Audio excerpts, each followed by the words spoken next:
막걸리 보안법이라는 말 기억하십니까? 막걸리를 마시고 술김에 유신을 비판하면 긴급조치 위반으로 옥살이를 해야 했던 시절의 상징입니다. 천여 명의 국민이 긴급조치로 피해를 입었는데요. 긴급조치를 발령한 박정희 당시 대통령에게는 정치적 책임만 있다.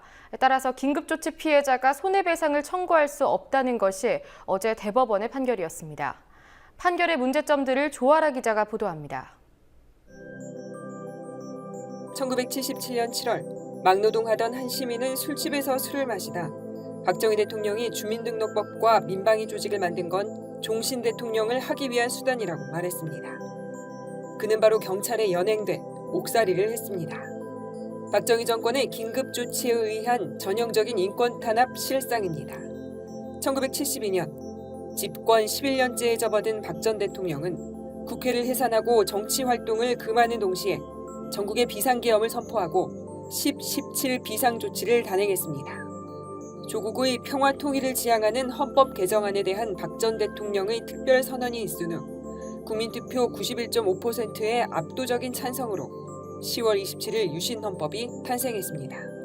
대통령에게 헌법을 초월하는 막강한 권한을 줬던 유신헌법 53조입니다. 대통령은 일정한 요건을 갖춰 국정 전반에 대해 긴급조치하거나 헌법상 국민의 자유와 권리를 잠정적으로 정지할 수 있도록 규정하고 있습니다. 1974년 재야 민주인사들의 유신헌법 개헌 청원 서명운동 저지를 시작으로 1975년 서울대 김상진 학생이 유신체제의 항거에 할복 자살하기까지 총 9번의 긴급조치가 선포됐습니다. 1979년 박 전 대통령이 사망한 후 12월 10일 긴급조치가 해제될 때까지 위반자는 1140명이었습니다. 긴급조치 위반으로 3년을 복역한 오모 씨는 35년이 흘러서야 무죄 판결을 받았습니다.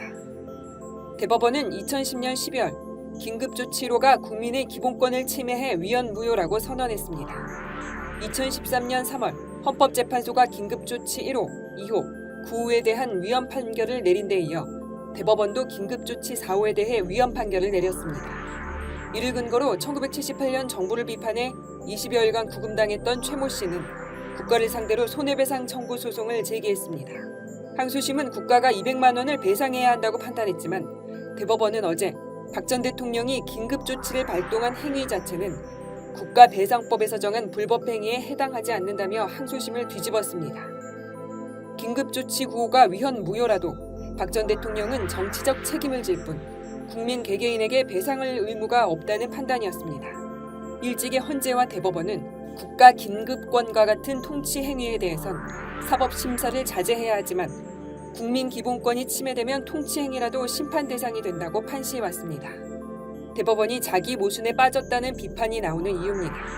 민주사회를 위한 변호사 모임의 이재화 변호사는 국가는 국민의 기본권을 보호하기 위해 존재한다면서 대법관들이 굉장히 낡은 사고를 갖고 있다고 지적했습니다.